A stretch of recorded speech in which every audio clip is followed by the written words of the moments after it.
time, but I'm still battling, moving fast while you just pedaling. No time for me.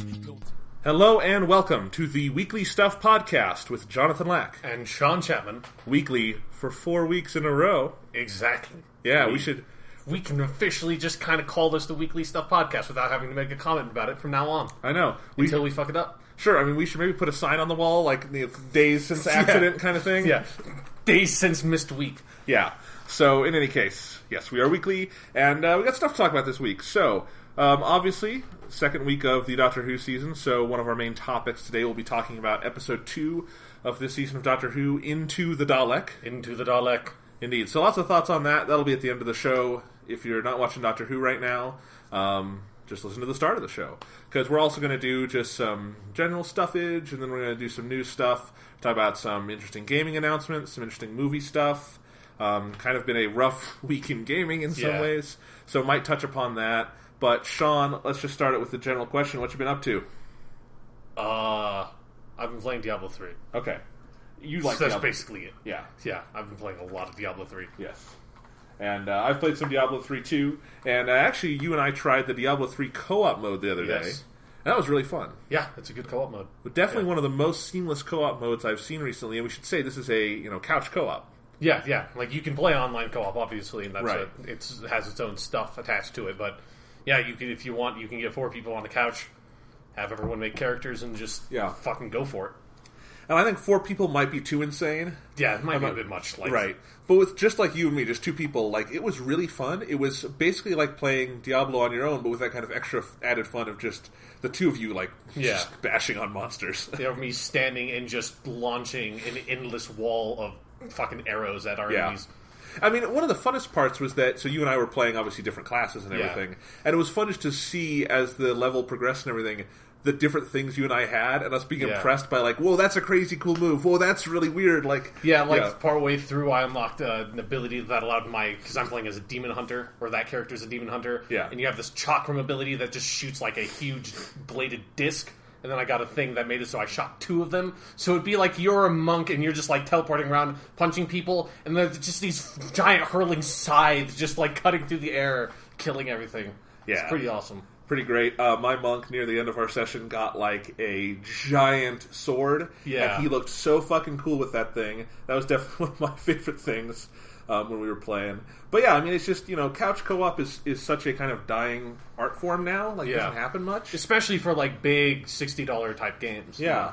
So it was, it was really seamless. The frame rate didn't even take a bit of a hit. Yeah. Nothing. And, it wasn't hard to play. Like, I was worried that it would be the kind of thing where maybe, like, the 2 of us, the camera would get wonky or something. Mm-hmm. But it followed. I don't think either of us had any trouble, like, kind of staying in frame. Yeah, they handle the loot really well, where you kind of each get your own loot, and it's since... Especially if you're playing as different classes, it's a lot easier that way, because it's like we don't have really any overlap in the kind of loot that we would want. Yeah. So, Diablo 3 is just, it's a really fun game to play, and it's definitely, seems like it's very much worth that $60. Oh yeah, without a doubt. Like, because I'm a big fan of the Diablo franchise in general, and while Diablo 3, especially the story stuff, is really kind of silly, but you can just ignore that past a certain point. Like, the gameplay itself is, in my opinion, the best of these kinds of games I've ever played. Like, definitely the best of the Diablo franchise. And I think I really enjoy playing it on a console, because I think having the direct control with the controller and moving your guy around with the analog stick and stuff just makes the combat a lot more fun than kind of... Because if you're playing Diablo on a computer, what you're doing for most of the game is just clicking, because clicking moves you, and then right-clicking does your basic attack on enemies. So it's just... If you're playing Diablo, it's just click, click, click, click, click, click, click, click, click, click, click, click, click, click, click, click. And this, you're just kind of controlling your character like a top-down game. Yeah. And I mean, beyond that, the transition to console is so smooth. The menu systems... Yeah, the menu system is incredible. Like, you wouldn't even know that this was originally a PC game. Like, the way they've completely overhauled the menus. It's the smoothest menu I think I've ever seen for a game that has, like, complex menus on a console. Absolutely. I mean, I've never played a Diablo game at all. I didn't really even know what kind of game it was. It's just not something I've been exposed to. And I just saw Sean playing it, and I'm like, oh my god, Sean, you just killed like 100 enemies in one blast. This looks cool. Can I play it? And I played it, and it was just, you pick it up so fast, even if you have no history with it. Yeah. And, for a game that could very easily be daunting. Yeah. It's not. So yeah, definitely if if you have a PS4 or Xbox One, for some reason you're not playing Destiny next week, play Diablo. Yeah, pick up the Ultimate Evil Edition, I believe is what it's called. Good title. Yeah. It's kind of funny that, they did that big Simpsons marathon on FXX. Mm-hmm. So kind of before I moved, I was watching some of the Simpsons FXX marathon just because it's Simpsons and it's awesome. Yeah. Diablo 3 Ultimate Evil Edition was, I swear, every other commercial. And it's like Simpsons and Diablo are kind of a weird collection to me. Yeah, it's a weird combination. But there were a lot of Diablo ads. It was funny.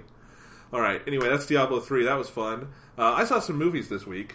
What movies did you see, Mr. Jonathan? It's funny. I mean, it's the last movie I'd seen before this was Guardians of the Galaxy, and I haven't even written a movie review since the AVGN thing, the Angry Video Gamer movie. I just have not had time. But this week there were 2 nights where I was just like bored, and I saw a movie was starting in 10 minutes, and I'm like, I'm going to go do that.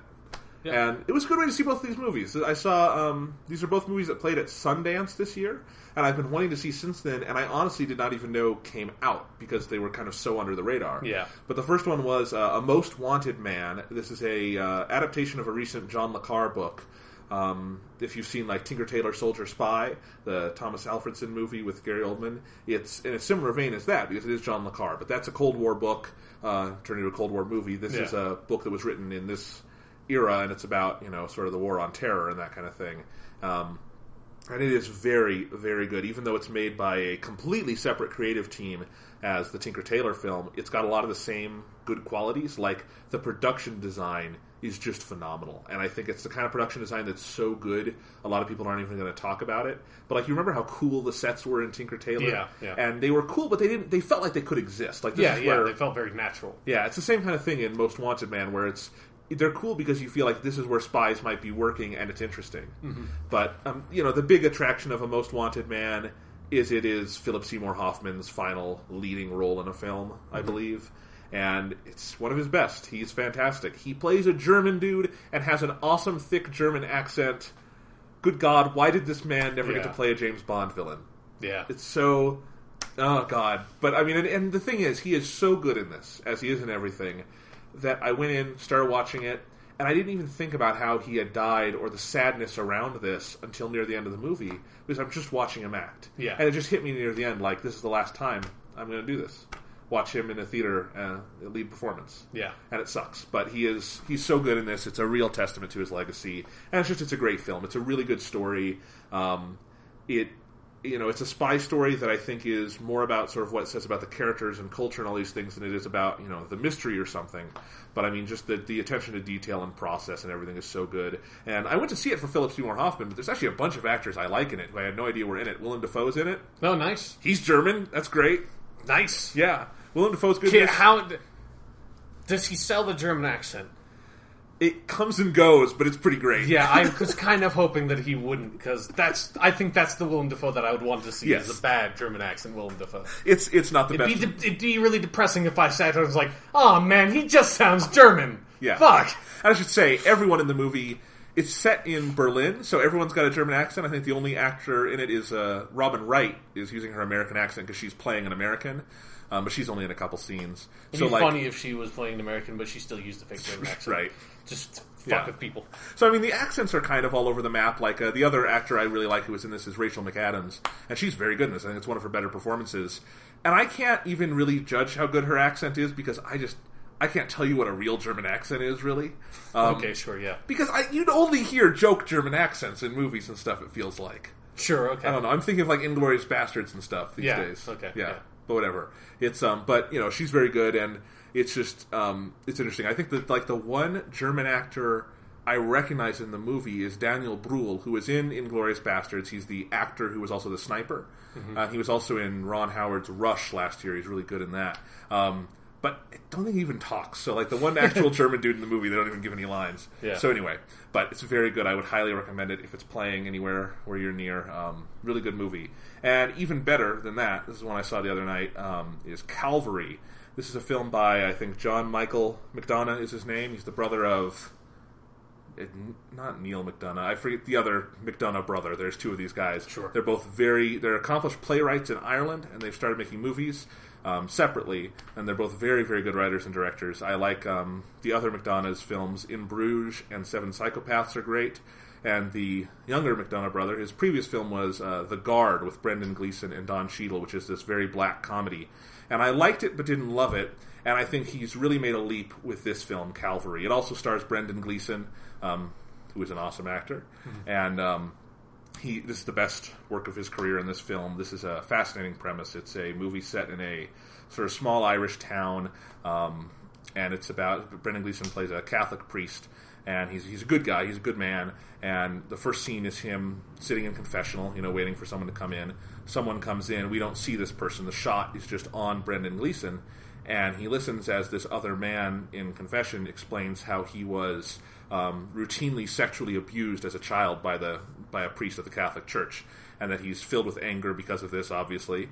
And but the pastor or the priest who molested him is dead, so he cannot get his revenge on this man. So he has decided to try to get the Catholic Church to notice him. He's going to kill a good priest, and he's going to kill the Brendan Gleeson character. And he says he's going to do it in 1 week, and then he leaves. And the movie takes place over that week. And I've seen some people online interpret the film as it's about Brendan Gleeson going around town and trying to figure out who this killer is. I don't think that's what it is at all. I think he knows who it is in the very first scene, because he knows this town, he knows his people, he knows the voices. And I think the movie is about him, this week in his... It's kind of like a week in the life story where you kind of see what he does as the priest of this town, but it's more about him kind of just trying to get to know all these people more, kind of try to help them sort out their problems. And really it's a great movie about religion, but it's not really a movie about religious faith. It's a movie about faith in people, and whether the Brendan Gleeson character can muster any faith in humanity at this point in his life, and that's kind of the decision of whether or not he's going to go let this guy kill him. And it is a phenomenal movie. It's very dialogue heavy. It's mostly him going around having conversations with people over this week, but it is so fantastic. It's very dark. It's got some humor in it, but I mean, it's very dark humor when it comes. But it is a fantastic movie. It really definitely, I went to see it kind of just because I was working on this big paper and I needed to clear my head, so I decided to go see a movie. This was the wrong decision, because this is the kind of movie that you just go home and you're just kind of sad for a couple hours. And then you just sit down and think about it for 5 hours. Yeah. Didn't help with my writer's block issue. But it was very good. I recommend both of these. And so I'm still I'm working through movies I need to see. I still need to go see Boyhood, the Richard Linklater film. And I'm still really perversely curious in Sin City 2. But that one, I mean, I'm sure it's out of theaters already, so who knows? Maybe I'll wait for that for DVD or something. Yeah. But yes. In any case, have you seen any movies? Not really, no. Okay. I mean, not even modern movies. No. I know. Yeah. This is interesting, though. I think Guardians of the Galaxy, officially the highest grossing film of the year at the domestic box office, by a pretty wide margin at this point. That speaks both to the patheticness of this year in the box office, but I think it's also pretty cool that, the movie with the raccoon and the talking tree. Yeah. Definitely.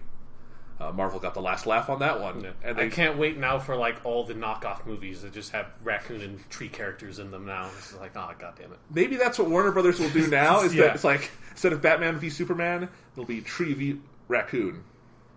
This is a good title, Tree v Raccoon. I don't know. Is it better or worse than Batman v Superman? Better. Okay. Because it's more inexplicable, and you're actually curious about what the fuck Tree v Raccoon is. You just hear Batman v Superman, and you're just sad because you feel like you already saw that fucking movie. All right. And it was bad. Let's see, anything else to talk about before we move on to some news? I don't think so. All right, let's do it. All right. First thing probably to talk about, we've got a couple bits of gaming news to talk about here, but I think it might be worth just starting out with the elephant in the room, which is that while this has been an eventful week for gaming news on positive or interesting fronts, it has been a more eventful week for sexism and things of the sort. Yeah, and just crazy online craziness. Yeah. Very angry people. Fucking people. It's just sad. Yeah. It's just sad because, the thing is, the number of people who are out there talking about it and making an issue of it and trying to figure this stuff out reminds you that, for the most part, gamers are, I think, good level-headed people who don't want bad things to be happening in our industry. But, it's always sad to be reminded that there's definitely a large contingent of people in the gaming industry who are, or not people in the gaming industry, but fans who, it's just, whenever you go on internet threads, and you see the kind of shit you've been seeing, and on to the level of like female journalists being and developers being forced to kind of flee their house for receiving fear of their life, death threats. It's horrible, but again, as I say, it is this weird kind of double-sided thing here where I think you always have to remind yourself, I think the crazy people are probably in the minority. They're definitely. You don't need to put it probably there. No, not probably. Yeah. Like, if they weren't in the minority, like, can you imagine? Like, you think you're getting those people are getting a lot of death threats now. Imagine if the majority of people that read gaming news sent death threats. That would be millions. Right. Literally millions. That would be So it's just it's a lot of complex stuff. Yeah. Yeah. No, it sucks. Yeah. How deep do we want to get into this? I guess. I don't know. How deep do you want to get into it? I guess here, just because we haven't even really explained what we're talking about, more or less what happened over the past week is, for people who have been following gaming news, even cursorily, like you should be aware that there's a big discussion in the industry sort of analyzing itself and looking at its policy and how video games generally represent women, how the video game industry, and in general more like science and technology fields treat women, because it's a very male-heavy industry in general, and like entertainment industry, like the higher up positions have always been very, very male-dominated, and so that's been building for about 2 or 3 years now, and there have been like minor incidents of death threats and stuff like that along the way to various people involved, but recently it's sort of, especially over this past week, it really escalated, primarily because 2 events which coincided with one another. One was a big scandal involving prominent indie female game developer, Zoe Quinn, who there's just sort of a lot of like relationship drama. I'm not going to get into it. If you're curious, there's just a huge quantity of people have written huge quantities of stuff about it. So if you want to sort of independently look at it on your own, you can do that on the internet. But there was a huge scandal involving her, and then later Anita Sarkeesian, the infamous Anita Sarkeesian, who's basically releasing periodically, I would call them video essays, sort of analyzing tropes of, it's called Women versus Tropes in Video Games, and analyzing the use of women in video games primarily as characters and how they are made into tropes. And I've watched all of her video essays, and I'm not a huge fan of them because I don't think I don't think her arguments are very solid, even though I think she's coming from the right place.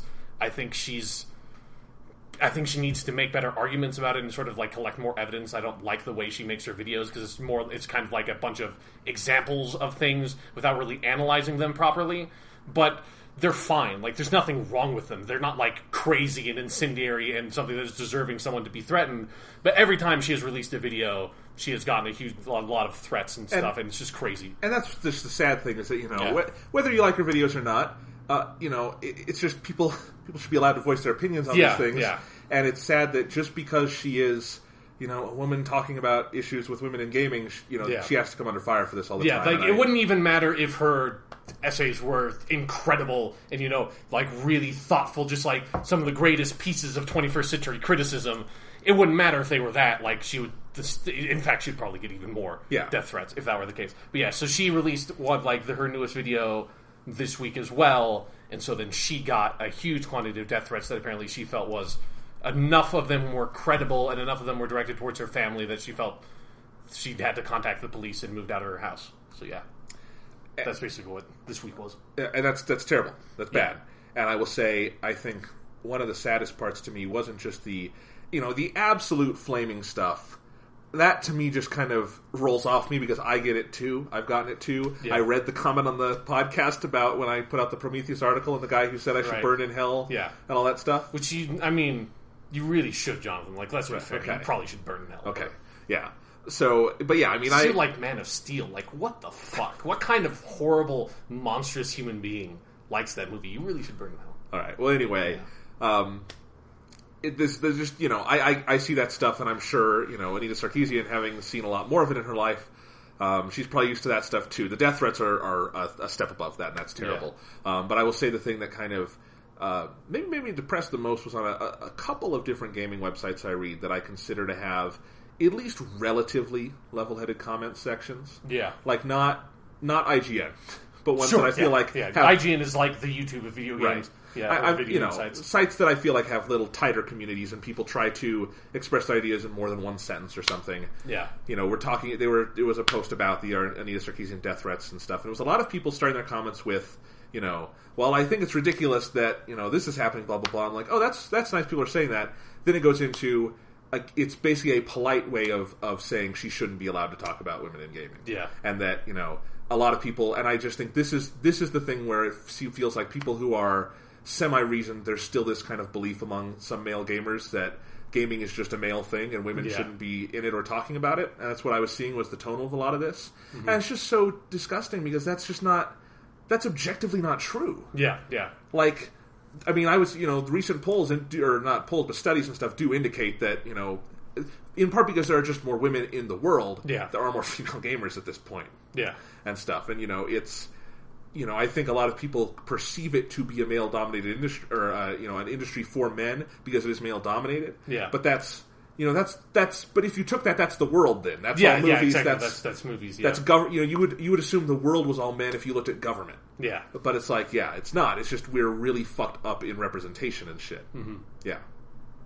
So yeah, and this all follows these. Was the Zoe Quinn stuff like last week? Yeah, that kind of happened last week, but there's a huge, that just had a bunch of fallout associated with it because she's been a very, for dumb reasons and for some mildly legitimate reasons, she has been a very controversial figure for a while now. Yeah, I mean, this is an interesting discussion you and I had the other night, was just that sort of the seed of the problem, and if you want to make a reasonable argument about things along Zoe Quinn, it's just the idea that should developers and journalists, both sides, equally at fault? Should they be, involved in relationships outside of, these... Yeah, like what kind of relationships should they have? Like, where does bias come in? Like, that's the sort of the core of the Zoe Quinn problem, is that she's alleged to have had a relationship with someone who covers video games. And that sort of raises an interesting question because, I mean, because to be perfectly honest, most of the video game journalism industry is so... I mean, most journalism today is very poor. I think video games in particular...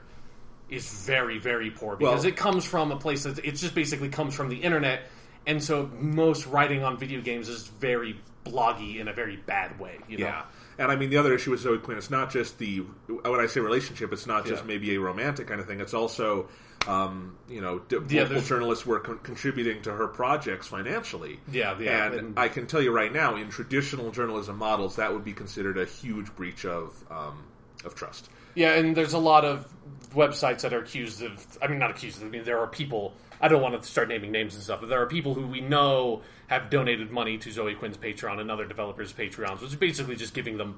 it's basically just personally funding them, is what that means. And that's inappropriate, but a lot of those websites are kind of shrugging that off in a way that's disconcerting.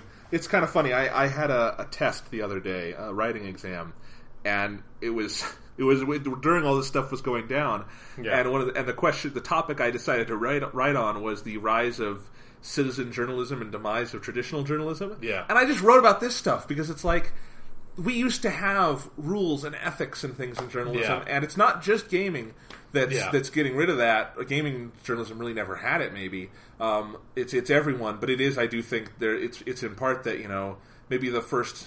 News sites online that figured out monetization and stuff were gaming and entertainment sites, and then when everyone else is following to catch up, it's become a demise of certain ethical principles and stuff, and it's a complex issue. But this is all stuff that exists completely outside of gender issues. Yeah, men and women can be equally unethical. Yes. Equal opportunity believer in unethical behavior. Yeah, but I believe that all humans are pieces of shit. Yeah. Regardless of who they are as their gender or their race. Right. We're all awful.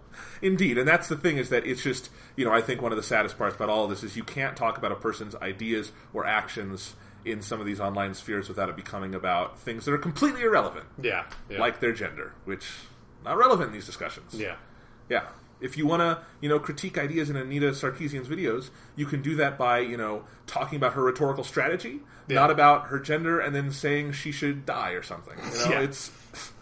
I don't get it. And it's like, that kind of leads to, especially if you're an outsider, you can find some of this stuff funny in a way that I don't think if you were receiving it, you would be able to. But some of the comments that you see are kind of really hilarious in that they will start with something that's like, a premise of like a premise for criticism that's like, oh yeah, that's kind of legitimate, and then it's like, you bitch face cunt, you should die. It's like, what? God damn it! Like, I thought you were actually going to make an argument, and then you just decided to become crazy. I was about to say that it's like it would be funny if, like, we both did debate in high school, and I was thinking, man, what if people did that in debate in high school? But people they kind of did, like, it just in not so blatant a fashion. Yeah, there was this whole trend in high school debate when we were in high school where every argument was about how the other side's argument would cause nuclear holocaust on the planet Earth. Some just crazy domino, like, well, this will happen, which then will lead to this and this and this and this and this, and then we will all die in nuclear war. It's like, what? So I guess whenever people start debating, it just becomes terrible animal debate. I don't get it. I don't know. Yeah. Well, Sean, I think if we continue this podcast, it will lead to nuclear war. Undoubtedly. Undoubtedly, We should probably move on to another topic for the sake of mankind. Right. All right. Other topic. Much happier topic. Yeah. Nintendo had some announcements yesterday. Yes. Or the day before. I don't even remember. This weekend's been a blur. At some point in time, there were announcements that came from a Nintendo Direct that just happened. It just happened. I didn't even know it. I didn't even know it was going to happen. But they announced... Nintendo just says shit whenever they want to these days. It's crazy. I know. They announced the new Nintendo 3DS. And What's that? I have to stress... It is not they announced a new Nintendo 3DS. Yeah, it's not like, hey, here's like a new model or like some different colors, or it's like you're not just going to get a new Nintendo 3DS. This is technically a new console that is called, it's written on the device, New Nintendo 3DS. Yes. And it was funny, Sean, the other day, I said... Yeah, you were explaining this to me because I had seen the headline, but I didn't really research it. So I said, Sean, have you heard about the new Nintendo 3DS? And your question was, what's it called again? Yeah. Like, it's the new Nintendo 3DS. Like, oh, okay. Yeah. So, it's really funny. I mean, here's the thing. I think this is an exciting announcement in that the new console looks fantastic. They've made a lot of adjustments. It's not quite like a new console. It's not like the jump from the DS product line to the 3DS product line. It's still within the 3DS product line, but it's like an evolution of it. So the big addition, obviously, is it's got a second analog stick. Yeah. It's not really an analog stick. It's analog nub. It's a nub. Well, and what they call it on the 3DS, the big one is the circle pad, which is pretty much it's just a pad that, it's a circle and you move it around. It's not up, elevated.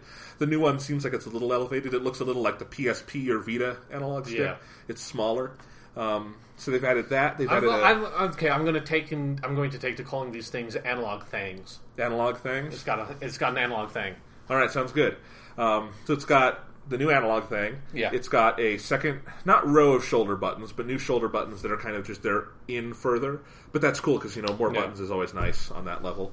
Let's see. They've moved the start and select buttons away from the home button, and they're back where they were on the DS Lite and that era of stuff.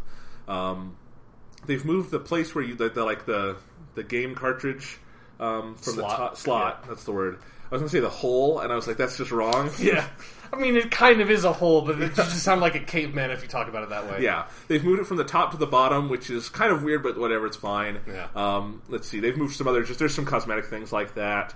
They're switching from SD cards to micro SD cards, which is really my only annoyance with it, but whatever. This SD storage is so cheap, I would not mind buying a new one, whatever. Yeah. So they've done all of that. It's going to come in... Right now, it's only announced for Japan. It's going to come out October 11th, and it'll be in regular 3DS and XL versions, although in Japan that's called the LL. Wouldn't know what that stands for. Something. The 3DS large. Yeah. I mean, that could very well be it, for all we know, Yeah. Japan is weird with English letters and stuff. All right. Well, it's because it's not their language. Yeah. No, totally. It's fine.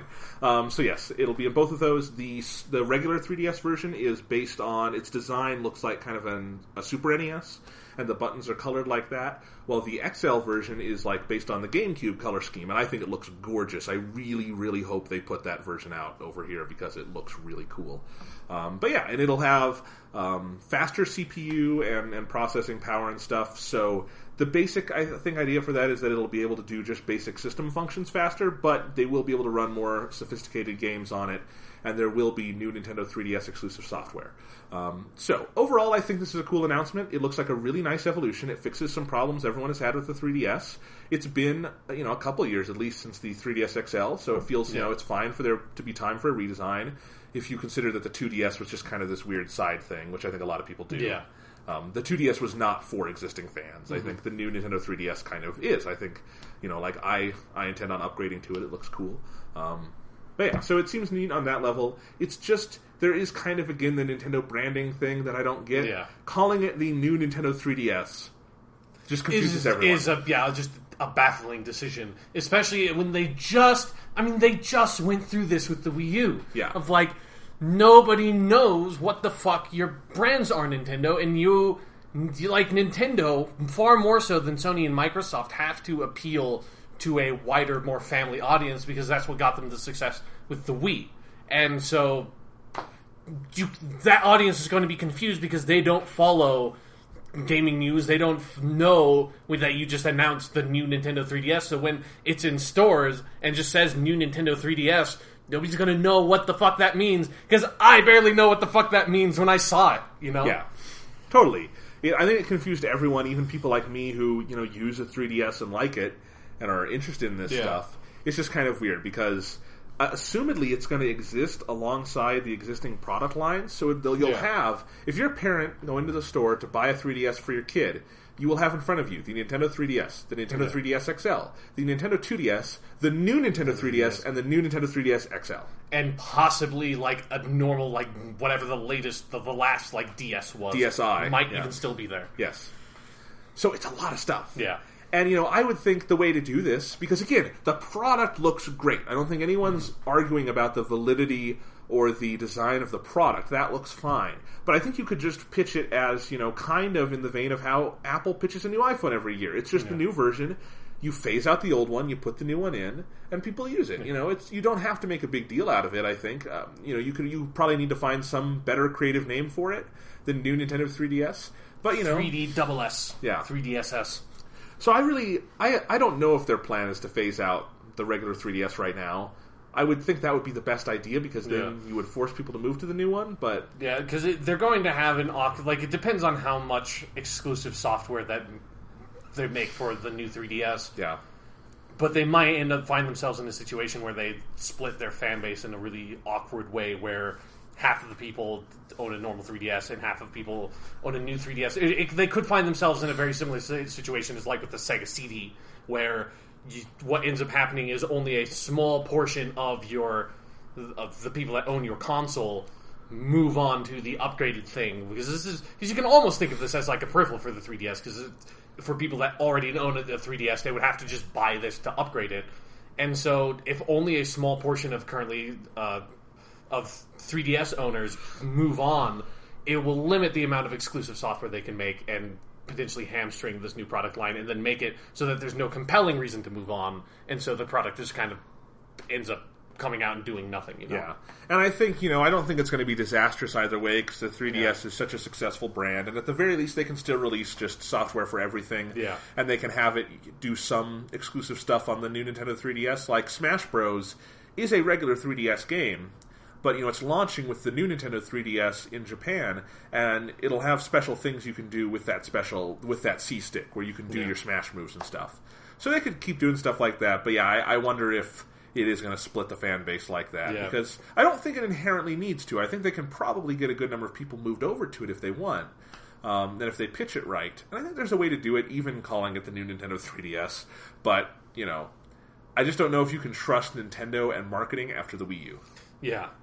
But, I have to say, because I've been contemplating buying a 3DS for a while, and if this comes out, this might be the version I get. Yeah. Because it seems more appealing to me than the actual 3DS. Yeah, I think you totally should consider it, especially because, the pricing in Japan for it is super reasonable. The XL version is only $180. It's whatever that is in yen.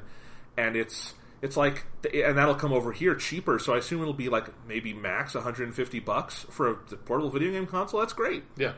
So, yeah, seems cool. And that's the XL version. And I should say, the regular 3DS version, they have boosted the screen sizes a little bit, so you don't have to squint to view them. Mm-hmm. But yeah, and there's some other cool enhancements that I'm really excited for, they've improved the viewing angles of the 3D effect. So right now, if you've never used a 3DS, or if you've used a 3DS but just keep it in 2D, as many people do. If you're using it in 3D, you have to keep it really still, or else the 3D effect goes away.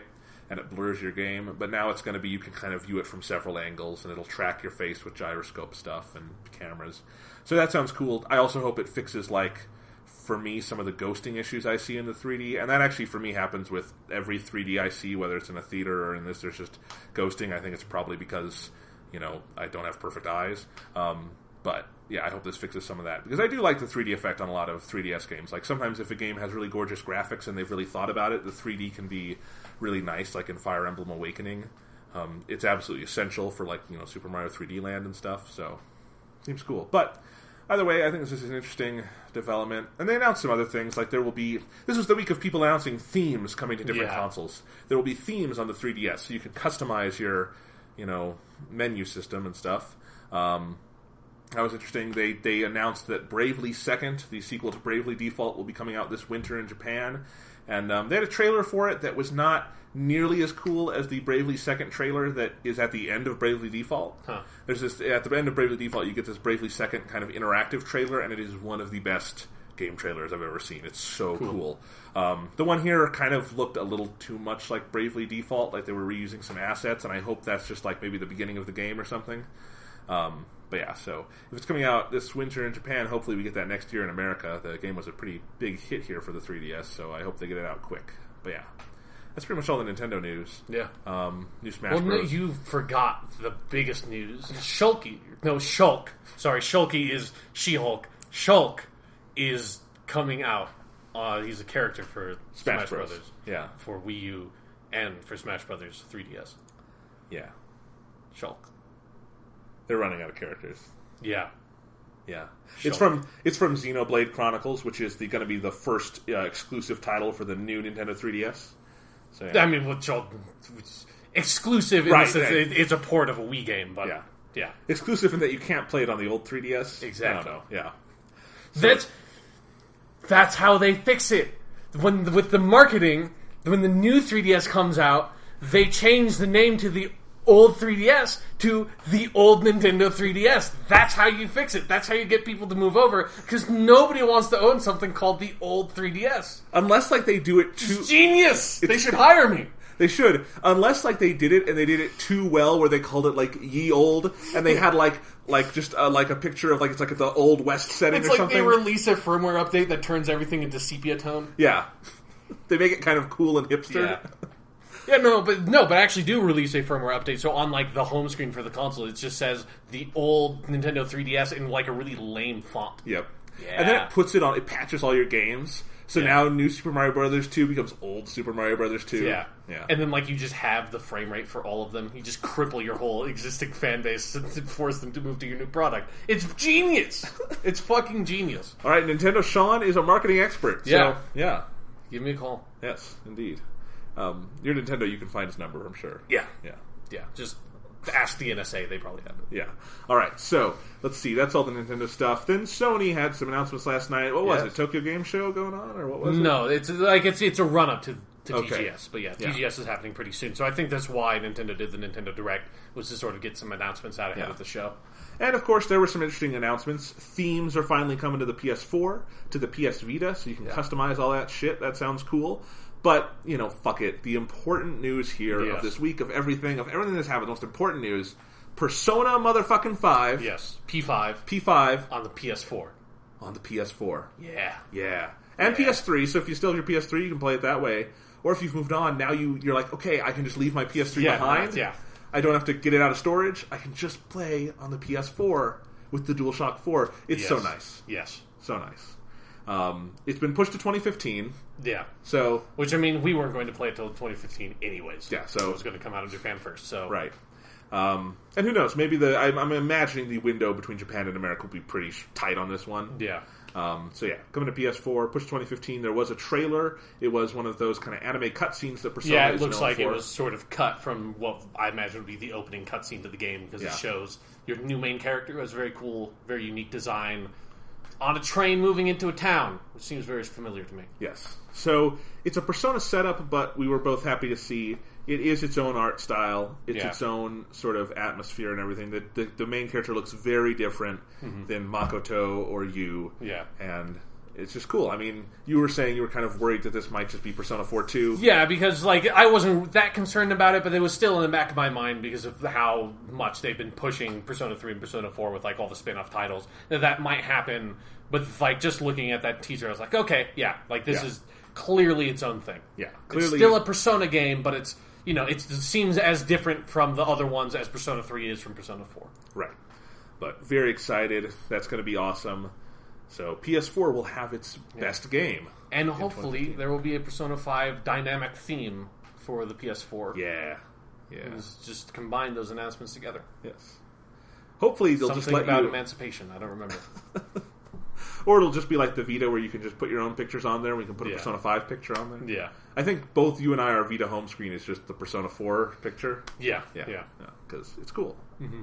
Again, it is the Persona station. Well, the main, the top screen on my Vita is just all the Persona games in a row. For me too, yeah. And then I was like, I'm just moving all my other games off of this screen because this is the most important one. Yeah. It needs to stay pure. Yes. Yeah. All right. So let's see. Any other news? Not really. Oh, not for gaming. But Yes, I want to okay. talk about a movie thing.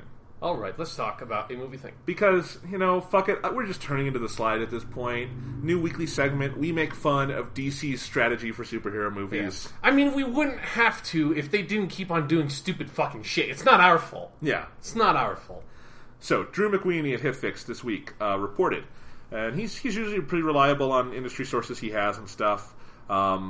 He is the one who broke the story about how they were considering putting Joseph Gordon-Levitt in as Batman for future films. That didn't happen, but I do believe him when he says they were considering it. Yeah, that would not surprise me in the slightest. Yeah. And it was probably Joseph Gordon-Levitt was like, no, I don't want to do that. Yeah. I have a career. I don't need to attach myself to Batman. I don't want to be Batman. I want to do my own shit. Especially because he wouldn't be Batman. He'd be he'd be Kid weird. Batman. Yeah. He wouldn't even be Robin. He'd just be... not Robin, not Batman. He'd Yeah. just be dude dressing up as Batman. Yeah. Yeah. Which could be a good movie, too. Dude dressing up as yeah. Batman. Now, I'm imagining it's like a crazy dude doing it. Yeah. But anyway. Yeah, so Drew McWeeny reported that what he has heard around town in the last couple weeks as a lot of screenwriters are being brought in to work on these 72 different DC movies in development, that DC... The new 72, right. That's what they're calling their film movement, Yes. The number one mandate DC has been giving its writers, apparently, is no jokes. Don't put anything that could be construed as a gag into your films. This in the same month where the movie with the raccoon and the talking tree became the number one film of the year. Yeah, the movie that, while it wasn't a comedy, half of the movie was jokes. Yeah. Yeah, and proved that, hey, people like jokes. People enjoy humor. Yeah. In fact, people enjoy humor probably the most of, everything. Yeah. It kind of makes people happy in a funny way. The movie I saw this week, Calvary, about institutionalized, sexual assault in the Catholic Church. Yeah. That had jokes in it. It's not hilarious, but it had jokes in it. So, no matter how dark your subject matter is, you can and probably should have jokes because humor is a way human beings interact. Yeah. And it's a daily emotion of life, even if you're having a bad day. And it's a fundamental aspect of storytelling, just in general. Yeah. Yeah. So, especially for the genre that they're making movies in. Yeah. So DC wants to make the Schindler's List of superhero movies, I guess, over and over again. Yeah. Schindler's List does not have jokes, and that is okay. That movie should probably not have jokes. And Schindler's List, you know what? It's been a really long time. I saw Schindler's List when I was a freshman in high school. It's been a really long time. That movie probably has at least one joke in it. Okay. I'm willing to bet. Okay. Yeah. But Batman v Superman, no. It's going to be more serious. Yeah. And just wait until we see Aquaman with no humor, or The Flash with no humor, Wonder Woman, no humor, Green Lantern, no humor, and then eventually they're going to move on to just ridiculous shit like, hey, it's Rubber Band Man, completely fucking straight-faced, just hardcore, fucking gritty-ass Rubber Band Man going around killing fools. Is he going to be just rubber banding people's eyes out and it'll be gritty and violent? Yeah. So, oh my god, it's here's the thing. DC is clearly trying to ape Marvel's release pattern. Yeah. But they're not learning the right lessons, I don't think. Yeah. If this is true, and if this turns out to be the case, because this is all very early development, by the time the movies come out, maybe they will have evened out and gotten on antidepressants and put some jokes in the movies. But it would, like, I don't know. This sounds like something they would say. Like, this feels true. You know? Especially because the thing is, even though I like the Christopher Nolan Batman movies, and I like Man of Steel, the worst parts of both of those movies to me, the Christopher Nolan Batman stuff and Man of Steel, is the attempts at humor in those films are really forced and just completely unnatural. Yeah. And they honestly probably would have been better if they didn't try to do the levity thing. But you can't do that with everything. And you certainly can't do it when you start doing Batman versus fucking Superman. Yeah. You have to be able to laugh at that. Yeah. Watch and the especially event. when you move on to other kinds of heroes. Like, I would argue Superman, like, that was one of my biggest complaints about Man of Steel, was that it was dark and gritty and just joyless for a superhero that, in my opinion, should be full of joy, and that's kind of the point of Superman. But then especially if you move on to, like, Flash or Green Lantern, where a huge part of their characters is that they're funny. Like, the best versions of Flash, in my opinion, are the really funny ones, because that's kind of part of this whole thing. It's just bright and colorful and happy and fun, and Flash is telling jokes while he's running around really quick. Yeah. Yeah. Just... And I mean, I think we knew Warner Brothers was moving in this direction because we saw the Wonder Woman costume at Comic-Con, and has nothing to do with Wonder Woman. It's just she's wearing dark, gritty clothing like a Batman, Batman or Superman. Bronze. Yeah. Yeah. And I don't want to see colorless superhero movies anymore. You know, this is something I've thought about this week. I'm actually taking a class on color and film. And one of the things we talked about is how historically comic book movies were kind of against putting color in their movies for whatever reason. Like, directors didn't like it. Yeah. I mean, I think, and there were exceptions, obviously. You know, 1978 Superman, colorful and funny movie. And Gene Hackman, fucking great. Yeah, it was a good fucking movie. When he turns back time, fucking great. Yeah, very funny. I mean, that part's not that great. I know. All the other parts are pretty good. I'm just saying that because I know you hate that part. Yeah. All right, but anyway, it's something that's happened. But you know, color is always drained out of these superhero movies. But you know. Again, I think Marvel has really reinvented what a comic book movie is and has to be, and they've done it by just making comic book movies that have color, and they have humor, and they have vivid characters, and they sometimes have lazy storytelling, but whatever. Yeah, but they're fun! It's a comic book movie that's superheroes. It's supposed to be fucking fun. Like, I'm fine with it for Batman. Batman is an exception. It's kind of part of his character. I wish that they would kind of take him in a different direction because Batman's been too dark for too long. But whatever. I'll accept it with Batman. But that's fucking Batman, you know? Like, most comic book characters can't do that. It's like with Marvel, you know, if you're releasing a Punisher movie, it's going to be fucking really dark. And I'm fine with that. It's Punisher. But just because if, like, they released a Punisher movie and it was really successful and it was really dark... If they then tried to make a really dark Iron Man movie that was really depressing and Iron Man's suit was black, I would hate it, you know? Yeah. It's fucking appropriate, like, themes and tones for the differing characters. Just because it's popular with one thing doesn't mean it needs to infect everything else. And I think that's a really crucial point here, because Marvel has gotten very good in Phase 2, I think, at tonal modulation. Yeah. Where, alright, Avengers is a funny movie, but it's funny when it needs to be. It's serious when it needs to be. It's got tonal modulation. I think they took that lesson into their other movies. So, Thor: The Dark World is fun and silly because it's Thor. Yeah. You just gotta do that at a certain point. Turn it into the skid. It's Thor. Have fun with it. Yeah. You know, make it silly and have Loki be crazy when you need him to be crazy and stuff. Yeah. Just do that. But then they had Iron Man 3, which it's funny because Tony Stark is funny, but it's serious. Yeah. Mostly. Maybe not mostly, but, you know, the story is serious. Mm-hmm. The storytelling is serious. Yeah, and the character development for Tony Stark is very serious. Right, which is perfect. And then you have Captain America the Winter Soldier, which is a pretty dark superhero film, but it's got jokes, and they're able to laugh at things because you laugh at life. Mm-hmm. That's how it works. Yeah. And then, you know, we had Guardians of the Galaxy, which masters a lot of different things. Yeah. So, and, you know, what I've always said about humor in movies and about humor in drama or drama in comedy or whatever is that there's no such thing as a day of anyone's life, I think, generally, unless you've had a horrible tragedy in your life. Yeah. I think most times when it's just a day of our lives, it's not one tone. There's an hour that's bad and there's an hour that's okay, and sometimes you're laughing, and then, I don't know, you fucking stub your toe and it hurts and you're mad at the world. Yeah. Something. So, you know, that's how life is. And I think movies that, even if it's something as, silly as Captain America or Guardians of the Galaxy or Thor, where, it's very removed from reality, if you have that kind of tonal modulation where you can take a character seriously for a human being and for their emotions in one moment, and you can laugh with them in another moment, and you can have action in another and be excited, and you can have all of these things together and they're mastered, that feels much more real to me. Yeah, it makes a complete experience. It makes a more honest experience. It's emotionally honest. Yeah.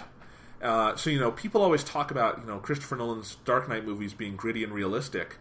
And I love those movies, but I don't consider them realistic. No. Because I don't think that's what life looks like. And I think the lack of tonal variety is absolutely fine for those stories. But, it's not emotionally honest to me. On a lot of levels. They're in a weird way, they're more stylized. It's a more stylized approach because it goes for a very specific theme and tone and kind of maintains it. Yeah. Yeah. So, again, and I don't really know what DC thinks is the upside here, because Dark Knight Rises grossed less than Dark Knight, I think. Yeah. And then I think Man of Steel did a lot less than that. Yeah. And Green Lantern, whatever the fuck that was, no one liked it. And I know some people are conjecturing, including Drew McWeeny, that they're trying to get rid of jokes because Green Lantern failed. I think it's probably more because Dark Knight and Man of Steel were hits, and those are dark, and they think people want more darkness. I really don't think that's the case. I think you look at a lot of the movies and I think this was a good summer for film in that there were a lot of movies I liked. But it is clear that there were a lot of movies audiences just kind of rejected. Mm-hmm. And I think some of it probably had to do with, in some cases, just lack of tonal variety and darkness and things like that. Yeah. But then there were ones that were bigger. I don't know. But even something like Godzilla, the Godzilla movie this year was a dark film by blockbuster standards in some ways, but also had a lot of fun with things. Yeah, the action scenes were fucking crazy. Yeah. Those were not, really serious, gritty action scenes. Godzilla does some ridiculous shit at the end of that movie, Yeah. He, rips another monster's throat open and, breathes fire down it. Yeah. Exactly. So, again, people like Batman that kind of should do that in the next Batman movie. Yeah. Just rip someone's fucking mouth open and shoot fire down it. Well, that's probably what's going to happen because they want to make Superman look like a little bitch, because that's what always happens in Batman v Superman stories. Right? Yeah. If Frank that Miller... should be the end of Batman v Superman. Batman kills Superman that way. All right. So, yes, that would be interesting. Yeah. But, yeah, I think DC's going to find very quickly, if they try to make a bunch of movies that look and sound and feel the same, that people will say, I saw it once, yeah, I don't need to see it anymore. Yeah. Yeah. I think part of the excitement of Guardians of the Galaxy was that it looked like something people had not seen. Yeah.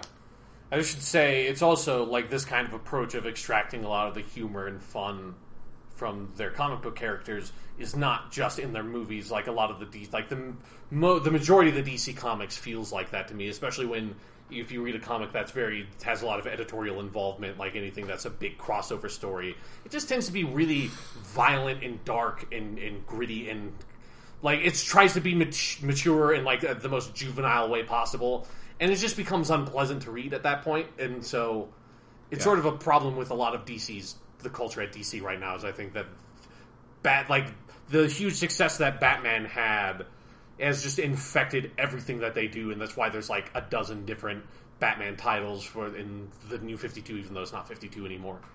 It's just I hope that they can realize that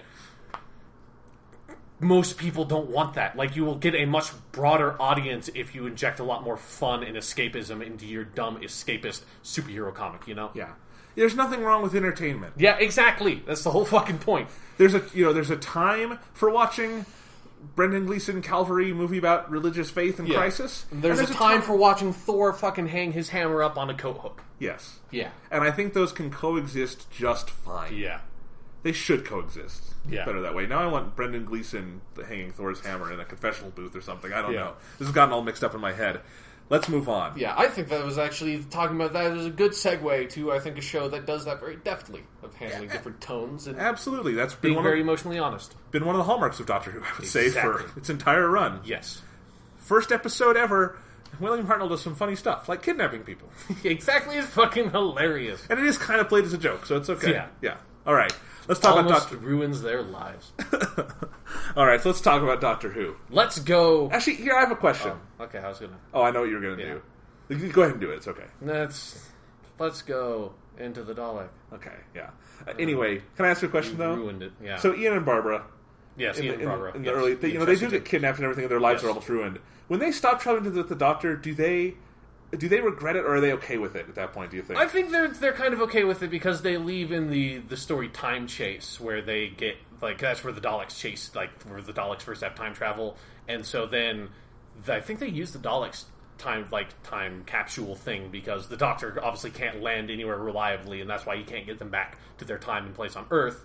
So they use that and then get back to where they are. And then there's a weird montage where they're walking through London and taking pictures, and it's just they're very happy. So I think they're happy to be home, and I think they're happy to have the experiences that they had. And then Ian Chesterton probably goes home at night and cries and has horrible PTSD attacks because he particularly went through some fucking serious shit. He got into fucking knife fights with Aztec Jaguar warriors and shit. That guy went through some intense motherfucking shit on the TARDIS. All right. I just wanted to know that. I was curious of what your reading would be of their life after being kidnapped by the Doctor. Because, we don't have enough of companions getting kidnapped anymore. Yeah. Although we have something almost like it at the very beginning of this one. Sure. He's rescuing someone technically, but I like that she doesn't know what's going on. Yeah. That's kind of funny. Anyway, let's talk about Into the Dalek. Sean, last week, Deep Breath.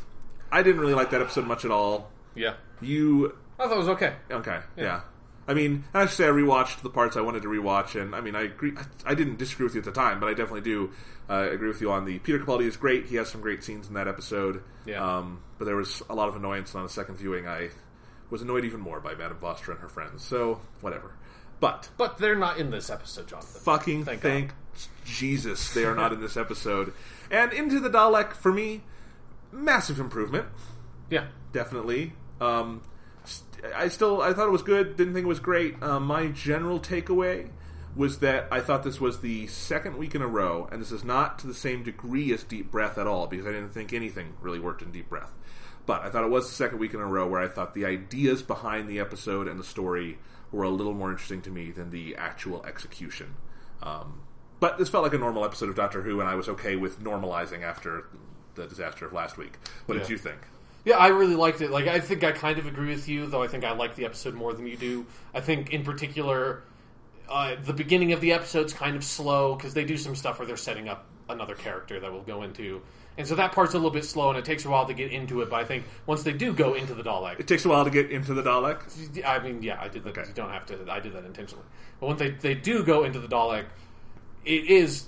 I think it does explore some really interesting ideas, and I think it's one of the most. I think it's the most interesting Dalek episode the show has had since Dalek with the Ninth Doctor. The Daleks had been really stale, and I like that this episode sort of takes a lot of the stuff that Dalek episode.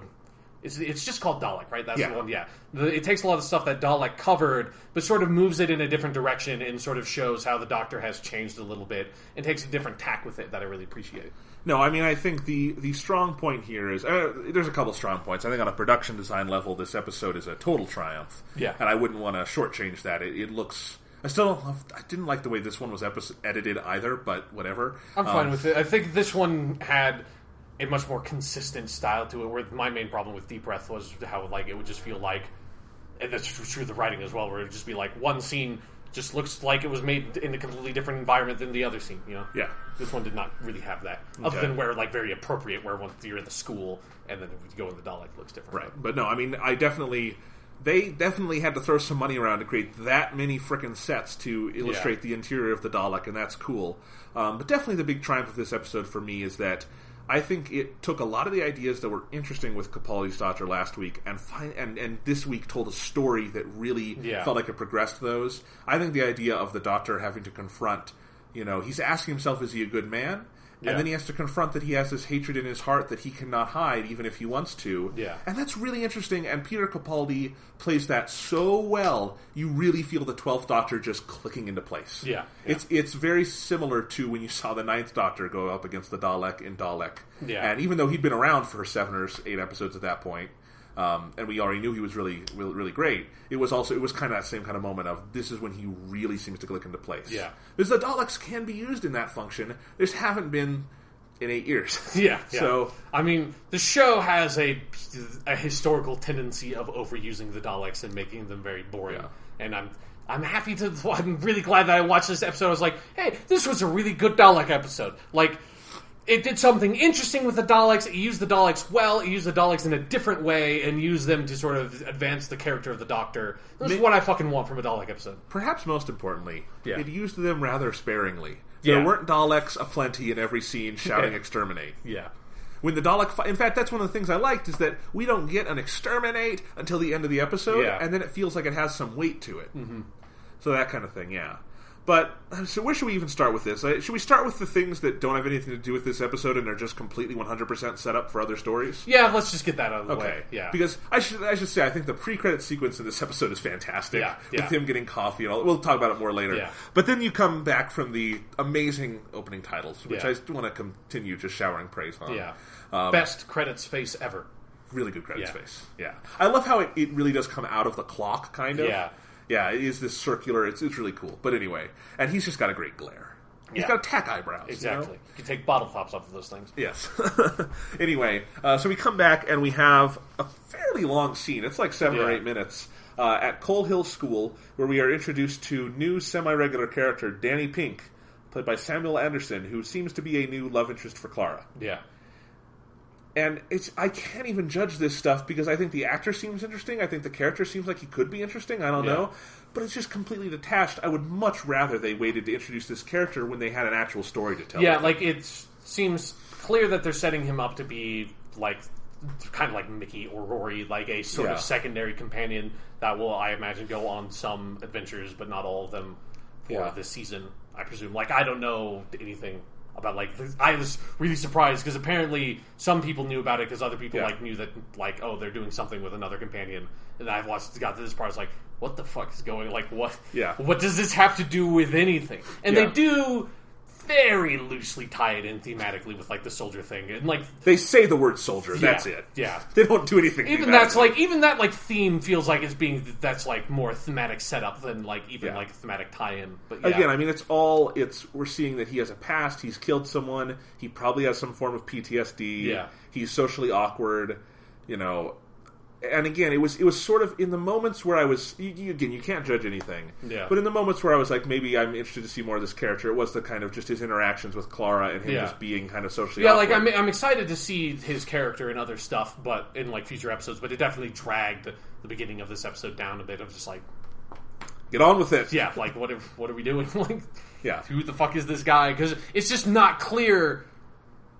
Like, what his importance is going to be, and it's never made clear throughout that episode, and I just assume he's going to be a companion. For all I know, he's never even going to pop up again, and we'll just be like, what the fuck is that? It's like, I think back to, we did see Rory in the 11th hour, but he was purely a function of kind of Amy's arc there. I mean, he was a function of the plot there. Yeah. Like, he was used in the plot. Right. Yeah. But we wait to see Rory again until there's a story about Rory and Amy. Yeah.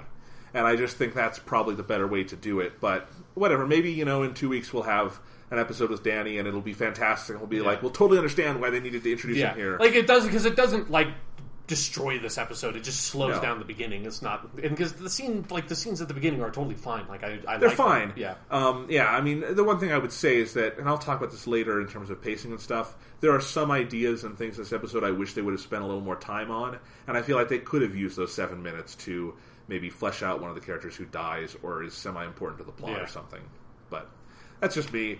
It is interesting, and I will say, I think one good thing here was that Clara felt a lot more normalized in this episode, and I think seeing her in the environment at Coal Hill and with Danny and stuff, and where they had a lot of themes in the episode of her kind of being a teacher, and that's how she helps the Doctor here, I'm guessing they're not going to ever mention any of that again, because they're just going to give her a new character next week. I don't know, man. I think I know what they did.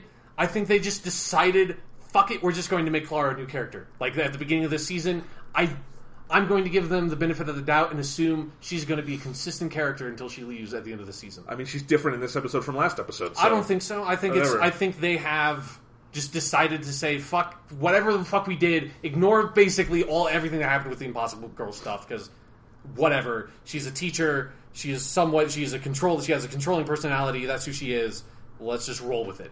Okay. And that basically feels like I feel like she has been a consistent character in these past 2 episodes. Okay. Whatever the case, I did think the things they introduced here, you can hang a character on if they want to put in the footwork. But then again, I saw the tease for the next episode at the end of this one where she's explaining how she's always wanted to meet Robin Hood, and that just doesn't track with anything I feel like I know about Clara. So whatever. Fuck She it. might have. I don't know. I want to meet Robin Hood. Okay. Because I read the Robin Hood, a Robin Hood book when I was a kid, and she wants to meet Robin Hood. It seems like a big extrapolation to make that would be out of character. I don't know. We'll see. She's an English teacher. Maybe she read a Robin Hood book when she was a kid and really Is liked she an it. English teacher? Yeah, they said in this episode. Okay, I could buy it then. Yeah. If they start next week's episode with her teaching her students Robin Hood, I don't know. That's probably how they're going to get her to be introduced into this episode. Yeah. Almost undoubtedly. So yeah. Yeah, I'd be fine with that, I guess. Yeah. But we shall see. Anyway, let's talk about the episode itself. That intro is a lot of fun, where you've got the ship and the effects and stuff, and that's whatever. But then it's when the woman whose name is Journey, is that right? Yeah, Journey Blue. Journey Blue, okay. Journey Blue. Danny Pink, Journey Blue. I guess we're just going with color names now. Yeah, I mean, it's all building up to the end of the season where the Doctor materializes in the middle of the events of Reservoir Dogs. Yeah. That would be Peter Capaldi as this Doctor in Reservoir Dogs. Yeah, would be fantastic. awesome, yeah. Does he go and save the guy right before he gets his ear cut off? Yeah, I think so. Okay. Or he materializes right in the middle of the whole speech with the ear and stuff, where the guy's talking to the ear. Yeah. Yeah. Okay. That would be totally probably wrong for Doctor Who, but we'll see. Awesome. Yes. So anyway, it's been my long held belief that Doctor Who can cross over with anything. yes. Yeah. No, totally. But no, I liked. So he rescues Journey Blue. And I just like that he's got the coffee. He just he saved her because the Doctor isn't not going to save someone. Yeah. But he treats it as a total inconvenience, kind of. Yeah. And she's being, he's trying to make her be polite while she's being very combative. Yeah. Combative, whatever you say. Combative. Combative, that's it. Yeah, you just emphasized it wrong. Yeah. Combative. Combative. Yeah. Yeah. But it's a really funny scene. It's very good. And then when he gets to the hospital and everything, you get a sense of his day-to-day character here, where he's he's curious about things, but he's also kind of annoyed by anyone who gives him shit. And I like that. Yeah. Very Scottish in that way. Mm-hmm. So very good. Yeah. And I do love the touch that he's holding a little, one of those weird cardboard things with 2 cups of coffee in it, through that whole sequence. It's great. And then when he comes to Coal Hill School, and Clara walks in and he's holding them, and I imagine that coffee is completely cold and you don't want it anymore. And it's probably irradiated and shit. Yeah. From time travel. Yeah. Yeah. Being out in space. It's funny. And, anytime we have the Doctor being forgetful and not really figuring out time travel stuff is funny. Yeah. But I like the whole idea that Clara's been waiting 3 weeks for that cup of coffee. Yeah. It's good. Yeah. So that's all really good. And then the premise, which definitely, this is a totally different approach to doing a Dalek story, is we're going to do Honey, I Shrunk the Doctor and send him inside the Dalek. Or it's like that Invisible Enemy story with the 4th Doctor where he shrinks and he goes inside himself. What? Yeah. Explain. It's been a really long time since I saw it. That's basically all I remember. How do you go inside also the yourself? Story where K9 is first introduced. That's a weird Doctor Who story. Yeah. Yeah. I should rewatch that one. Anyways, just shrinking the Doctor is not unprecedented. Okay. In the history of the show. But going inside of a Dalek, definitely. Well, actually, I mean, going inside a Dalek shell, that happens every other Dalek episode, but... Right. Yeah. There's the whole thing where, don't they, in the first ever Dalek story, they put Ian in one of them, and there's, a weird scene where it's they have to take out the mutant that's in it, and they, just kind of throw it in the corner and put a blanket over it. Again, one of the things that will give Ian PTSD. Exactly, yeah. It probably smells bad in there. Probably, yeah. I imagine so. But yes, they go... And what I liked about this whole premise and getting into it is that it's a very, fantastical, outlandish premise, but they spent the bare minimum time required to just shrink them down, send them in. Yeah. We don't need to do technobabble or anything like that. Just let it happen and let us get underway with the premise. And that was interesting. I liked that. Yeah, yeah.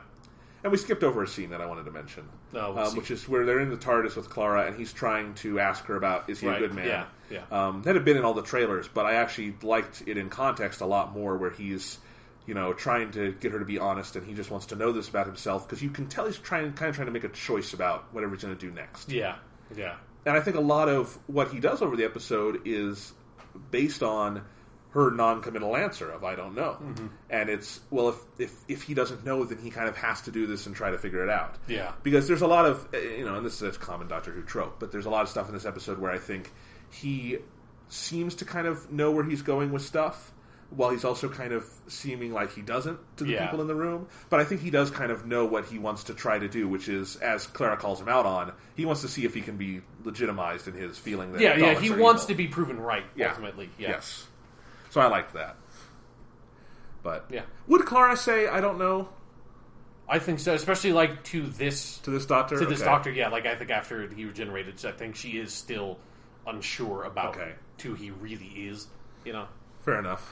Yeah. I'm just thinking she saw that the 11th Doctor spent 800 years in one little city just to protect that small group of people. So again, whatever, that didn't happen. They have made. I think we just have to give this character a clean break. Okay. We just have to say the beginning of the season is basically just the beginning of the character. Because, lest we forget, Jonathan, at the only time we found out that she was a fucking teacher was just the beginning of Day of the Doctor. It's like, oh, she just teaches at Coal Hill School. Okay. What? And then now it's actually a part of her character, so they're fucking trying, you know? Sure. Hey, it's... As I postulated last week on the podcast that somewhere between Time of the Doctor and Deep Breath, she just got conked on the head by something. Yeah. I think it's probably like the Sixth Doctor's regeneration. Yeah. She hit her head on the TARDIS console, had amnesia. Yeah. Somehow remembered her name, but that's it. Yeah. Yeah. All details relevant to past Doctor Who stories went away. All details relevant to her life, I guess, stayed. Yeah. So it's a really selective amnesia. But if it allows us to actually have Clara have a fucking actual character, I am fine with it. Okay. Because there's almost no other way to do it. I think it was just they had fucked that character so beyond belief. Again, I said this on the podcast last week. I think they could have followed up on some of the things she was in Time of the Doctor. Instead of being really kind of combative with the Doctor and really scared of him and stuff, if she had been kind of following up with her knowledge of him and seeing all the good he had done and all the conflict he was under and trying to care for him in different ways, I think that would have been a more interesting direction for that episode. But I think it would have been a bad direction for the character in the show overall, because they need to give... I like that they have given her a very combative relationship with the Doctor to give, because that gives her a unique identity and a unique position as a companion that actually, makes her feel important. Well, I think, I agree that with Deep Breath, that isolated episode would have worked well. I think there would have been nowhere else to go with her character if they had done that. Yeah. Because I really, really enjoy, and this is true of Deep Breath as well, but I couldn't quite see it because I was too fixated on the continuity with the character. But I do really enjoy their banter back and forth. I think they have a good, sort of aggressive chemistry as opposed to a more friendly one. Yeah, and it was a small part of her character in certain weeks with Matt Smith. Yeah. But it's a lot more prominent here. And it fits, it's fine. I was able to appreciate in this episode, she and Capaldi do have good chemistry. Yeah.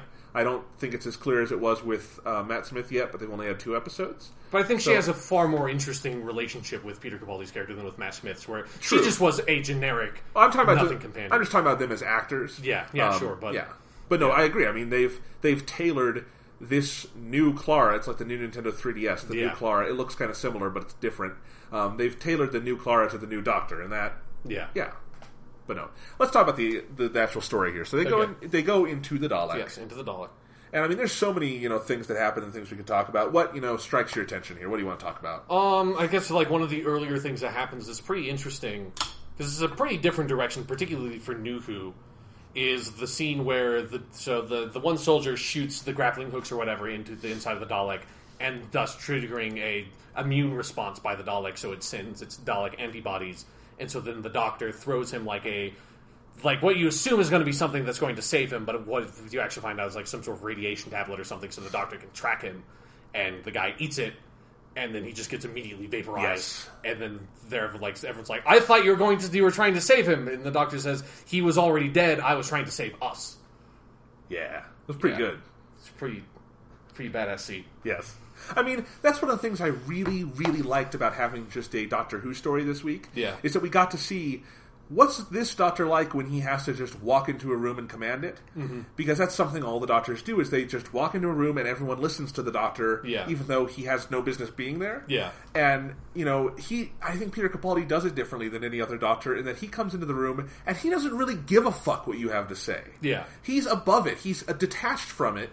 There's a really great line earlier when he and Clara first come in together out of the hospital, and they ask her who is she, and she says, "Oh, I'm his carer." He says, "Yeah, she cares, so I don't have to." Yeah, which is very kind of true of their relationship, because they make Clara kind of his moral barometer for most of this episode, that she does care and he doesn't. Yeah, you're right. He mostly doesn't give a fuck. He is totally willing to make the sacrifices, and because he did try to stop the dude from shooting the thing in the first place, but once it was past the point where he clearly couldn't do anything, the Doctor then just completely switches modes to, well, now I need to save everybody else, and we need to get out of here so I can do the Dalek thing.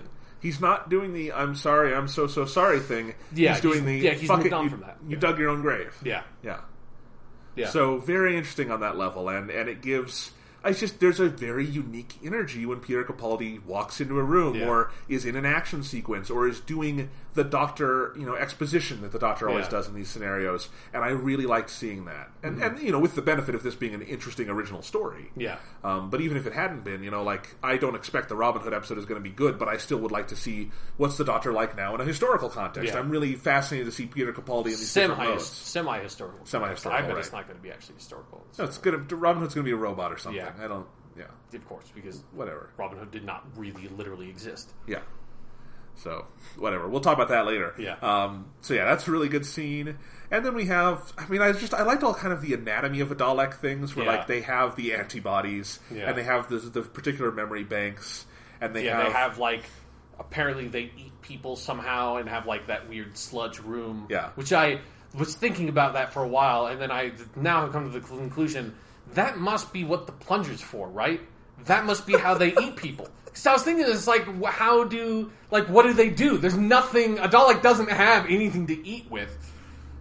It's got the fucking plunger thing, and there's been multiple scenes in the history of Doctor Who of the Dalek putting the plunger thing over someone's face. It must have been trying to eat that person's face. I think that's a good retcon. Definitely, we're getting answers. Exactly. Yes. It never even occurred to me that the Dalek would get its energy by eating shit, but fuck it. 51 years later, we're getting answers. Yeah. Finally know why they have that stupid fucking plunger. Yes. It just as a reflection, I always think about this whenever I watch a new Dalek episode. I'm thinking, the Daleks are purely a function of having no money as a design. Yeah. And they're still exactly the same. I love it. It's great. Yeah. But anyway, so we have, I like actually how they play that scene where they fall into human remains too. Yeah. Because that would be a scene I feel like in a lot of Doctor Who episodes where I would be annoyed by them kind of glossing over the grossness of it. Here, they don't gloss over it. They let the Doctor gloss over it, and that's what's funny. Yeah, and everyone else is really shocked by it, and he's like someone has died, and it's lots of people have died. You're fucking swimming in it. Yeah. Whatever. He's just it is what it is. I'm covered in dead person. I can't not be covered in dead person now. Yeah, let's just move on. I don't know why you're so fixated on this. Stupid humans. And then their clothes get dry really fast. Yeah, well, it's a TV show. Yeah, that's fine. Oh, I want to say, we didn't get a good look at the costume last week. Mm-hmm. I really love his costume. Yeah, the costume's real good. Seeing it in different lighting environments and sets, it's very cool. Yeah, and Capaldi really knows how to work it. Yeah. Yeah. He has fun with it. I imagine him just for 3 weeks before filming, standing in front of a mirror, figuring out how to do the flip. Flapping open the coat flaps and shit, and putting his hands in his pockets in cool ways. Yeah, totally. Although we still have the old sonic screwdriver. Do you think the plan is just to stick with it? Maybe. And I think it looked better here with him than it did in the previous episode. But I would still like him to get a unique one. It's still jarring to me because I think not only have they shifted the TARDIS design and everything away, I think the show's general color palette is a lot less warm these days. Yeah. So it kind of stands out in ways that I don't... Yeah. And it's big and it's bulky, and I like that sonic screwdriver a lot. I just don't know if it fits this Doctor. Yeah, I hope that they could change it whenever they want. Yeah. They could change it at the beginning of the next season. They don't it doesn't need to be a big deal. No, it doesn't need to be a big deal. I just think it's interesting so far. And if they did it in episode 4 and changed it, I wouldn't care. Yeah. That does not... There's no set rules for changing sonic screwdrivers. Yeah. But, it's interesting. So let's see. Then the story goes on to the scene where, he fixes the leak. Yeah. And everything. Although, I was really afraid when I saw that they were going to be doing the cracks in the universe thing again. Yeah, it didn't even occur to me, and then I looked at like fan shit online, and someone mentioned it, and I was like, I remember that. I fucking hate Doctor Who fans because they see everything and everything. I was just scared from last week and the Stephen Moffatness of it. I'm like, no, please, because also like the Missy thing happens around this time too, where we see that happens a little later. But anyway, I mean, it's not a crack in time. It's just a break in the Dalek it's just shell. a radiation leak. It's fine. But yeah, it was just for a brief second. I was like, oh god, oh no, it's okay. There's no way. He went through so much trouble to try to wrap all that shit up in Time of the Doctor. Yeah. I can't imagine he would ever want to bring that up again. Yeah. But anyway, so we do that, and then I think I really do like the scene where Clara calls him out on his bullshit. Yeah. And it's him having to admit that he wanted to be right, and he would rather, die here and be right about the Daleks being evil than live and know there could be a good one. And again, it uses a characteristic previously established about Clara in a scene with her and the Doctor. Yeah. That's like, they got writing 101. Yeah. She's a character, Jonathan. Not fully, but yeah. No. If you ignore all the bullshit, if you just go off of the last episode and this one, she's a character, goddammit. She's a character. Okay? Right. It's the first time I can really say that about her since she was a different person in The Snowman. Okay. Yeah. So anyway, but yeah, I mean, what do you think about the entire idea of her using her kind of teacher knowledge to try to get him to confess this? I really liked it, and I think that scene's really good, and it's really interesting because, again, I feel like it gives Clara actually a really interesting dynamic. Like, she has a relationship with the Doctor here that is completely unlike any other companion's relationship.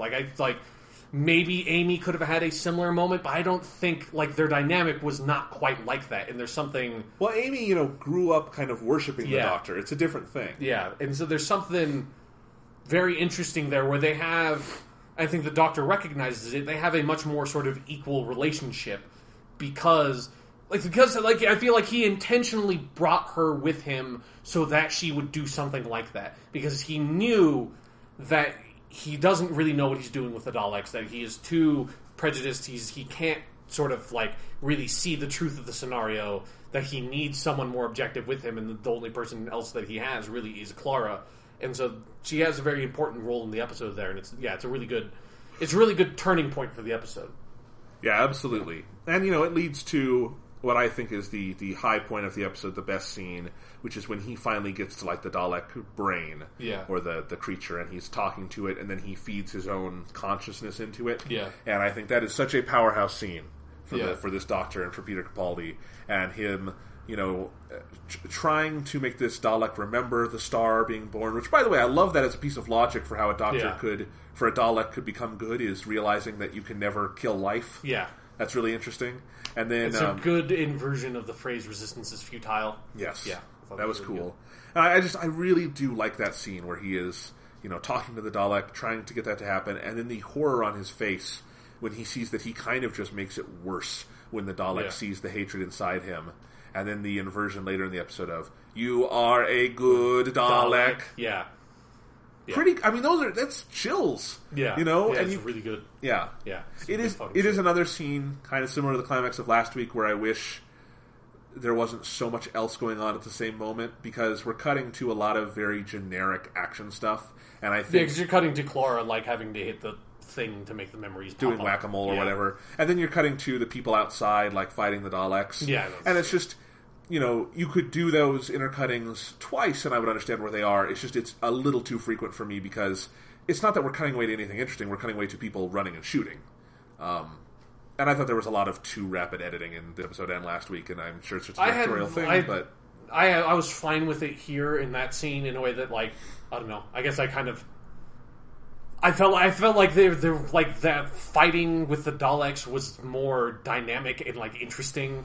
Whereas before, in last episode, the fighting with the clockwork robots was just was terribly choreographed and terribly shot. I mean, that was terribly choreographed. Yeah. This was competently choreographed. I just thought it was kind of dull, and I don't know. There were, again, I would like to see Peter Capaldi be able to maybe monologue this a little bit more without the attention being shifted away, because this moment is so important. And this is not bad. It's not nearly as bad as the way they intercut it last week. Yeah. But it's just, it kind of brought memories back of that to me. But it's a very good scene. Yeah. I mean, and what do you... They have had a problem on Doctor Who for a while of they will do big stuff with Daleks in an episode and then just never mention it again. Are they going to follow up on this idea of him creating this good Dalek by imbuing it with his hatred? That's a really interesting idea, and I think emotionally it's going to carry forward with the Doctor, because he's trying to answer this question, am I a good man? And this is kind of a mark in the con column for him, and I think he's trying to figure that out. And he's sad that he didn't get the victory, which would have been a good Dalek, as he explains. I wonder where this is going to go moving forward, if at all. Yeah, like, I don't know if Rusty, like, that Dalek will show up again. Like, I hope so. I hope they'll follow up on that, because I think, like, I hope they will wait a bit to follow up on it. But, yeah, like, if the next time they do a Dalek episode, I think it should involve Rusty, because it would give a reason to do a Dalek episode. Although now I've figured out what they're probably going to do with him. He's just going to join Madame Voster and her cronies, and he'll be like Strax, and he'll just make a Dalek joke every 5 minutes. Then he'll just be like fucking driving around Victorian London, and nobody will really remark about it, even though it's a fucking Dalek, or Strax is a fucking potato man. Yeah. Yeah. No, there's no way Anyway, but yeah, I mean, it doesn't even necessarily have to be Rusty, but I'd like to see how the Dalek race is affected by this. Like, I don't know. Like, I've just lost the track of what the status quo is with the Daleks. Like, it's just, I feel like it has been so fucking all over the place for so long now. I mean, here's the basic trajectory. Trying to do any continuity with the Daleks anymore. I'm just like, fuck it. Is Skaro here, or is it destroyed? Do the Daleks know who the Doctor is or not? Like, how many Daleks are there? How are they still alive? Like, fuck it. I don't know. I don't care. I fucking stopped caring. Well, it's a weird thing, because the last... continuity is so fucked. The last Dalek adventure with the 10th Doctor was the end of Season 4, where the alternate Doctor kills everyone. Yeah. Kills all the Daleks. For like the 5th time in the 10th Doctor. Yeah, because all the Daleks have just died over and over and over again. Yes. And they come up with like the most flimsy of excuses for them to come back every time. And then the next one was that Victory of the Daleks episode of World War II, where they create a new race and fly off. But that's not even mentioned the next time we see them, which is Asylum of the Daleks. Victory of the Daleks is never really brought up again. No. And don't forget that the Daleks still pop up in other stories. Right. There's just, they don't have another Dalek story, like, because they're in like Big Bang and stuff like that. And they're just there. But they are not the new Dalek designs, because everybody hated the new Dalek designs, because the new Dalek designs were fucking terrible. And so they just said no. So Victory of the Daleks, as far as I'm concerned, effectively didn't happen, because Dalek stuff is never followed up on. And then we had Asylum of the Daleks, where Skaro is magically back. Yeah, there's a parliament of Daleks. Like, there's a huge quantity of Daleks. Yeah. So that's weird. Because the Daleks are basically in their heyday. Like, it's a whole society of Daleks with a parliament of Daleks with an entire planet where they throw just like insane Daleks on that planet. So it's like the fucking Daleks are. It's like the New Who never happened in that episode, and it's just Daleks, like classic Who Daleks, are still there, basically. Which basically pre-Seventh Doctor, classic Who Daleks, because the Seventh Doctor fucking blew up Stakara. Yeah. So basically, I think we're still following up on that idea from Asylum here, except Asylum of the Daleks ended with all of them forgetting who the Doctor is. And in this episode, they don't really know who he is. So that feels like it is still followed up on, but it's not. Like, it's just kind of, he doesn't really know who the Doctor is, but I think they're going to get rid of that at some point. Yeah, it's weird. Undoubtedly. I mean, it was nice to finally have another Dalek episode we could say is good, mostly without reservation. Yeah. Even though I liked Asylum with the Daleks too, it's got some flaws too, Asylum with the Daleks is also a solid episode. Yeah. But it's just, I mean, man, between the 9th Doctor Dalek episode and Asylum with the Daleks, it's nothing but awful Dalek episodes. I mean, it was that fucking New York one. Oh, fucking man, that's a real stinker. That is the worst of all the Doctor Who two-parters, I think. Probably, yeah. Yeah. I'd have to Devil Pit is pretty bad too, but Devil Pit isn't that boring. Yeah. Devil Pit at least has the ood in it. Yeah, and the Devil Pit doesn't have a cavalcade of awful American accents. Yes, and really fakey New York sets. Yeah, that's not a good one. But speaking of two-parters, part of me did wonder when I was watching this one. This felt like an episode I would have been interested to see if this were a different era of Doctor Who. This one might have benefited from being a two-parter to me. And it's just because I think there's enough in it where I feel like the other characters who are with them inside the Dalek could have been characters, and they're clearly not even intended to be here because there's just no time. Like the only like Journey Blue has a little bit of characterization, Yeah. but like the dude who gets vaporized and the woman who just like sacrifices herself out of nowhere and then goes to heaven. Both of them just feel like red which suits. we will talk about in a second. Sure, but I do think that I would have been interested in a version of this where it's a two-parter. Maybe it's a little slow, but we also have time to get to know those characters where we understand more why Journey Blue wants to go with the Doctor at the end, and maybe we have something she did in the episode that would make the Doctor reject her. Stuff like that, where maybe that woman who dies, who's clearly going to probably come back when the Doctor gets to heaven at the end of the season. Maybe we know her name or something. I just, and there were some things where I did feel like this is a interesting enough world they've created for this episode, an interesting enough premise. I would be fine with the slower, less madcap, maybe more lingering two-part version of this story, but I frequently think that about Doctor Who stories these days. Like, for me, I'm actually the complete opposite. Like, I really appreciate that it's just... Because a lot of this episode felt very Classic Who to me. But, like, good Classic Who. Like Classic Who when I remember and think about Classic Who, but not when I'm watching it. Because when I'm watching it, that's when you run into the, oh god, like, the whole third episode of this story is just bullshit and should have just been cut out. But, obviously, because of the way that was aired, that's how they had to make those episodes.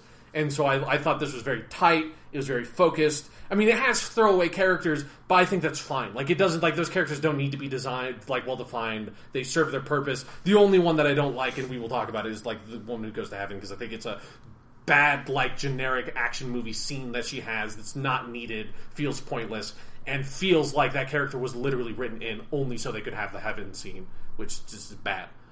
But yeah, other than that, like, I'm fine with them just having basically throwaway characters, and I think they do enough to justify, like, that. I think it's an episode that you have to think about a little in a way that, like, because I think that the episode has a lot of really interesting ideas and it's a very interesting moral play in asking the questions: what makes a good man, but more importantly, what makes a good Dalek, and what does that mean? And I think it's able to do that enough and leave you as the viewer able to sort of like explore that question without it just like kind of really drilling it and like beating it to death basically, which I think was what they would have done if it was a two-parter.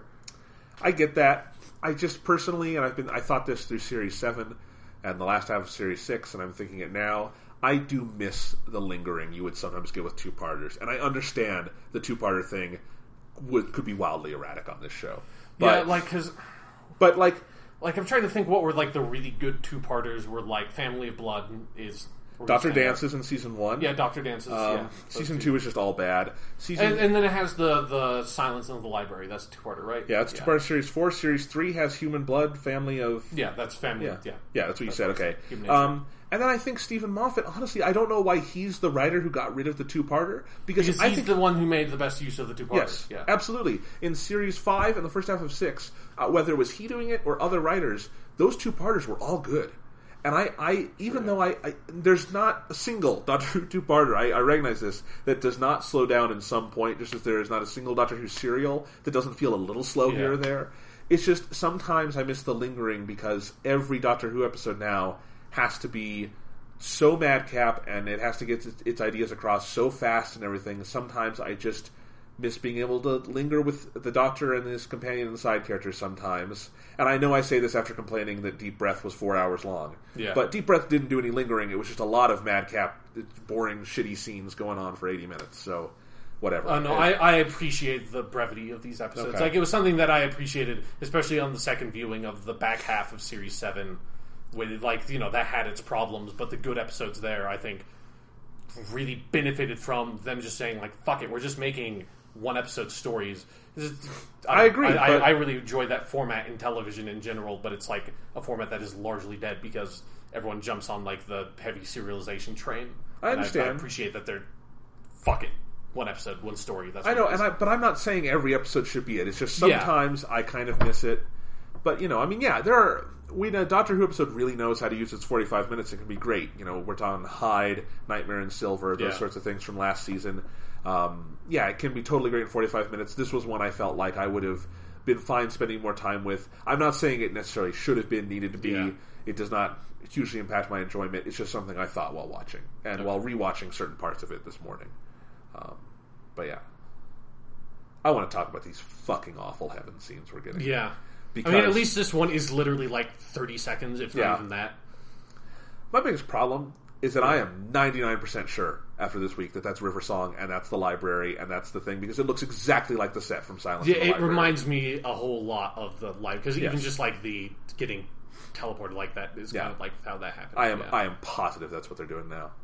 It has to be. There was enough of in the last episodes of last season and Deep Breath of Stephen Moffat kind of repeating ideas. Yeah, I would not be. But except for I think the way that Stephen Moffat tends to repeat his ideas is that it is the same thing done in a different way. Okay. So I actually going in a different direction. Like I absolutely don't. I think it's a brand new character. I think it's a brand new thing that is going to operate very, very similar to the way that Silence in the Library thing. Like, I think the mechanic of how those people are being saved and brought to heaven is going to be almost the exact same thing as that. But I don't think she's River Song. I don't think she's a returning character at all. Because again, it reminds me of like after this episode came out and going online and reading fan reactions and stuff, and just all the people going like, "Oh, it must be the Ronnie. No, she's the Master. Oh, it's Omega." It's like, shut the fuck up. It's probably a new character. If it's not, we'll find out in like 5 weeks or whenever they're going to have this actually culminate in something. This actually like reminds me of, I wish they would actually stick by the standalone episode thing, because I'm fine with them setting up Danny. Like, it's a little bit of I think they could have done it better. I'm fine with them setting up, like, using a part of this episode to set up that character. That's not a problem for me. But putting in this cryptic, dumb bullshit with that heaven thing to set up this woman as, like, the villain in the series finale or whatever she's going to be, it's just bad. Like, it's unnecessary, and it goes against the grain of the episodes that, because they feel so standalone, so those scenes just feel especially this one, because it's just literally put in the middle of the episode instead of at the very end. It's just like inserted out of nowhere. And like I said, it feels like that whole character that happens to was written in only for that scene, entirely for that scene. I am willing to bet you real money that the original draft of that script did not have that character in it whatsoever, and she was only inserted in and given like one line earlier.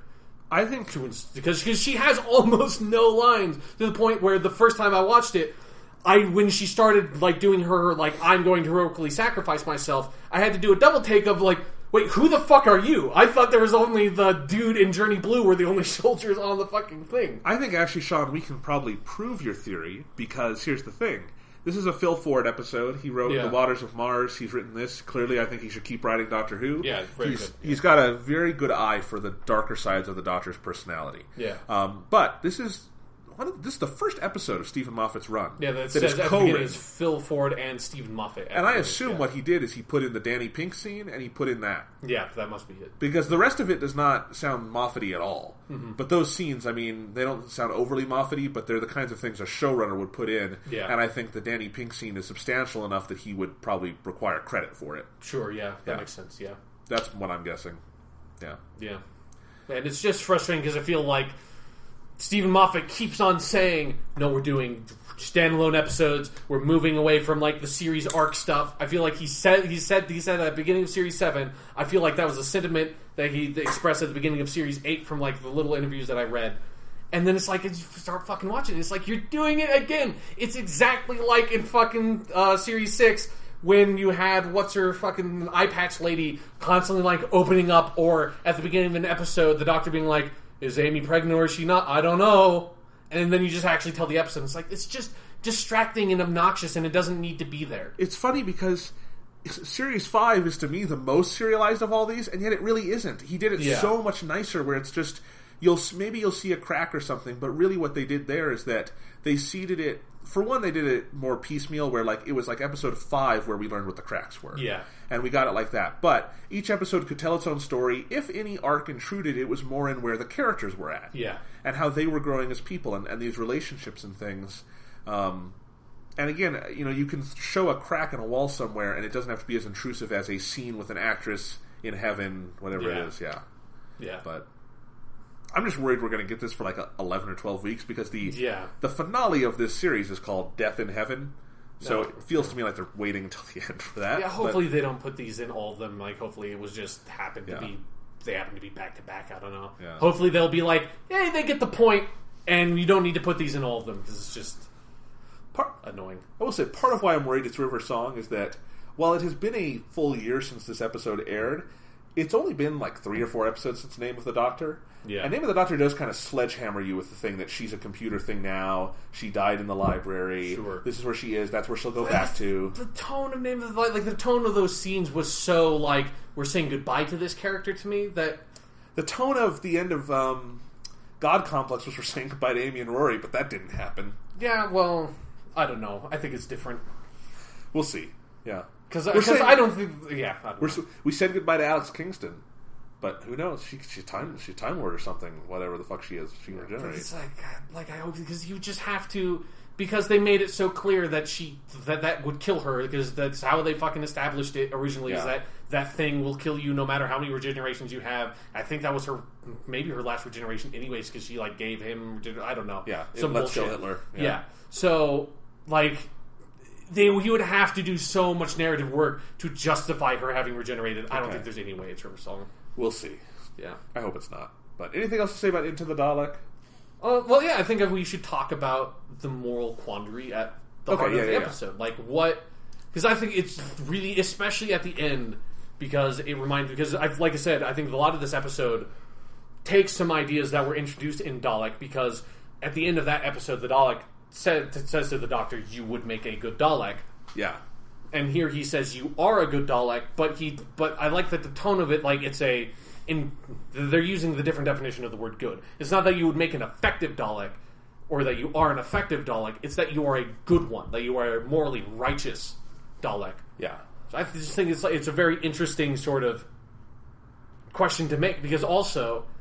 because you kind of take it for granted, but the whole premise of the Doctor doing all this stuff is that this Dalek is a quote-unquote good Dalek, but the only evidence he has for that is that the Dalek wants to destroy other Daleks, and that is his moral parameter for what is good and what is not. There's an inherent contradiction to what he's saying right off the bat in this episode, where he assigns the word good to hatred, and then he's surprised later in the episode when he's taken aback by hatred being associated with good. Yeah. So this is another episode where I think the conflict is all going on in the Doctor's mind and heart. Yeah. But it's his hearts. His hearts, yes. Yeah. Just being explored a lot more effectively here. But yeah, I mean, you're right. I like the way they use the term good. And again, I think the ideas of this episode are fascinating. Mm-hmm. Yeah, like I've been thinking about it a lot after I saw that episode about like what that...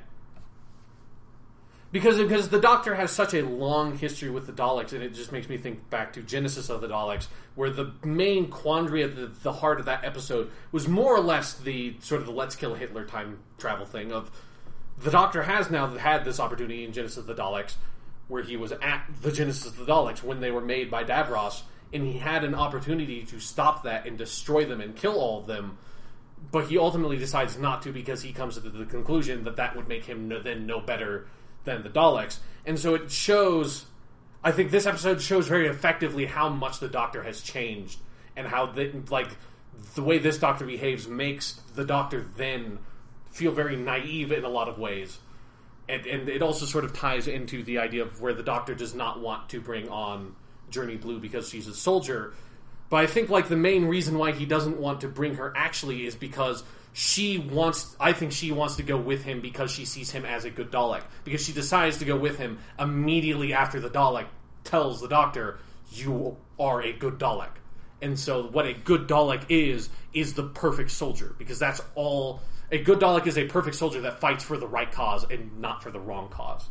Yeah. Yeah. And yeah, that's a huge moral quandary, because is that really what makes someone good? Yeah, is destroying evil good, or is finding a way to not destroy anything at all, is that good, I guess. And I think that is the ideal that the Doctor generally, across his incarnations, tries to strive for. Yeah.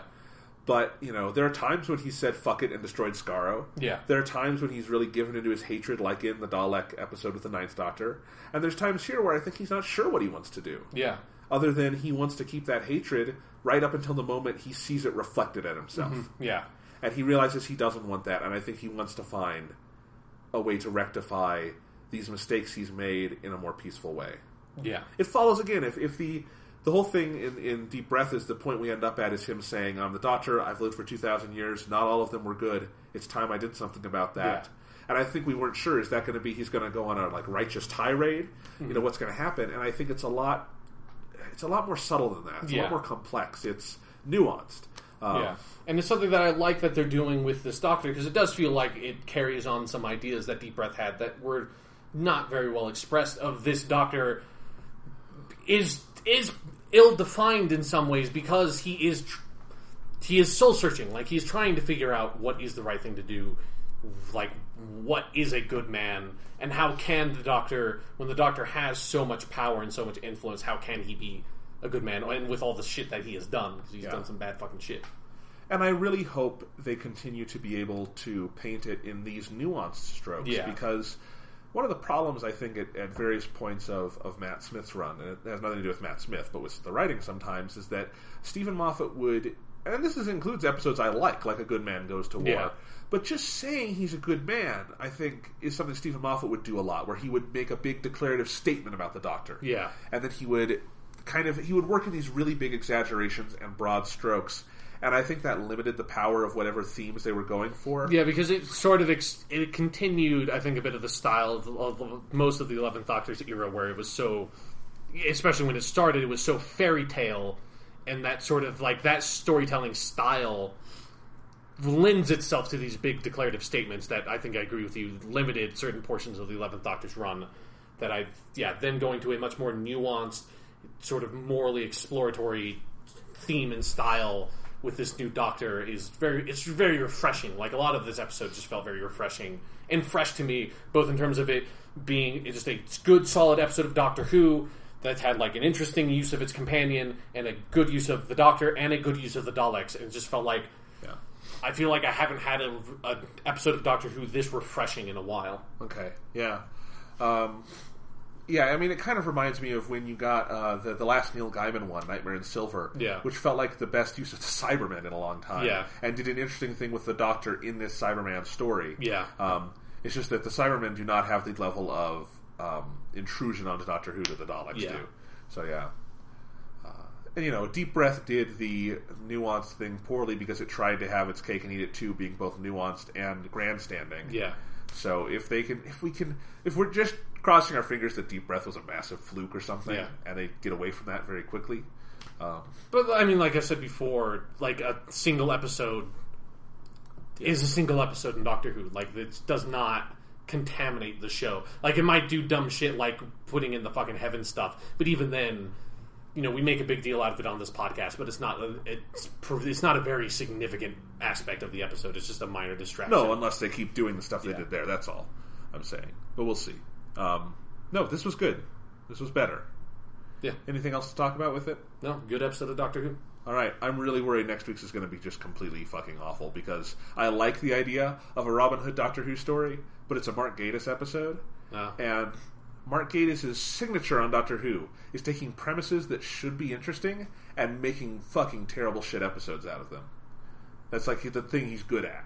Or just boring ones. We're going to have the Doctor in the Cold War on a nuclear submarine? That sounds exciting. Yeah. Oh, God. And with the return of the Ice Warriors, the long-awaited return. Yeah. That sounds exciting. No, it's boring as shit. We're going to have the Doctor meet Charles Dickens. I don't even remember what happened there. That was boring as shit. Yeah, ghosts. Yeah. Victorian London. Yeah, we're going to have Daleks. Gelth, I believe they're called. Yeah. We're going to have the Daleks in World War II. That sounds exciting. Boring as shit. It's just, that's his signature. Yeah. Or he does stuff like the Crimson Horror, where there's a... Yeah. Let's not talk about that. I don't know. I don't have an open mind about his writing anymore. I don't think he's a... I don't know. Yeah. I'll watch the episode. I will approach the episode with an open mind, because I'm not going to judge it beforehand, regardless of who wrote it. If it's good, because I'm fine with it. That next time teaser had a really great shot where the Doctor said, "Hey, Robin Hood doesn't exist," and then Arrow hits the TARDIS, and it's like that is a Doctor Who shot. That is a Doctor Who thing. That looks like something that would happen in the fucking first Doctor era. Okay. Well, I hope it's good. Yeah. I worry it won't be, but we shall see. Yeah, we'll just... Don't worry, Jonathan. Just fucking wait until the episode comes out and just watch it. That's all you need to do, man. Just be fucking zen. Okay.